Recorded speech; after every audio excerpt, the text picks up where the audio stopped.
নমস্কার, আপনারা দেখছেন সময় কলকাতা। সময় নিউজ নিয়ে রয়েছে আমি সৈকত। চোখ রাখবো বিস্তারিত খবরে। আসন্ন বিধানসভা নির্বাচনের আগে জেলা সফরে বিরোধী দলনেতা শুভেন্দু অধিকারী সোমবার বারাসাতে সভা করতে চলেছেন তিনি। তার এই কর্মসূচিকে কেন্দ্র করে বিজেপি নেতাকর্মীদের মধ্যে উৎসাহ চরমে। সভা থেকে দলীয় কর্মীদের উদ্দেশ্যে কি বার্তা দেন শুভেন্দু, তা নিয়ে রাজনৈতিক মহলে কৌতূহল তুঙ্গে। আসন্ন বিধানসভা নির্বাচন, আর সেই নির্বাচনকে পাখির চোখ করে কিন্তু বিরোধী দলনেতা শুভেন্দু অধিকারী রাজ্যের একাধিক প্রান্তে যাচ্ছেন। সেই মতো কিন্তু বারাসাতে সভা করবেন তিনি আজ বিকেল 4টের সময়। সেই সভা কেন্দ্র করে কিন্তু শেষ মুহূর্তে যে প্রস্তুতি, সেই প্রস্তুতি তুঙ্গে।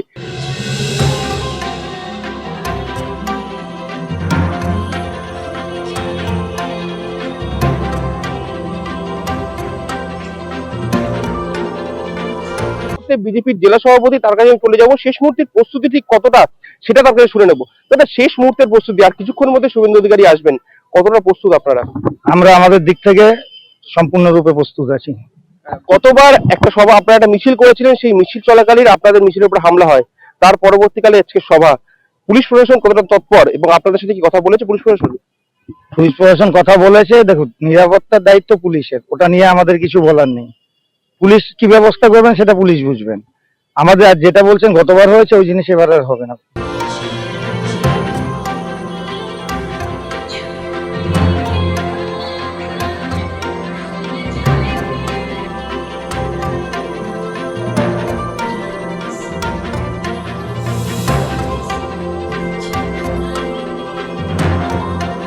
কতজন লোক এক্সপেক্ট করছেন, কত লোক হতে পারে?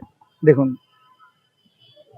শুভেন্দু অধিকারী জননেতা, পশ্চিমবঙ্গের মানুষ এখন শুভেন্দু অধিকারী কিভাবে গ্রহণ করেছে, সব জায়গায় তার যে সভা হচ্ছে সেটা নিয়ে এটা পরীক্ষিত। মাঠ তো ভরবেই। তারপর দেখেন, সভা কেন্দ্র করে কিন্তু জেলা বিজেপি যারা রয়েছেন তারাও কিন্তু একেবারে সংঘবদ্ধ হয়েছেন এবং জেলার বিভিন্ন প্রান্ত থেকে তারা কিন্তু একে একে আসতে শুরু করেছেন ইতিমধ্যে।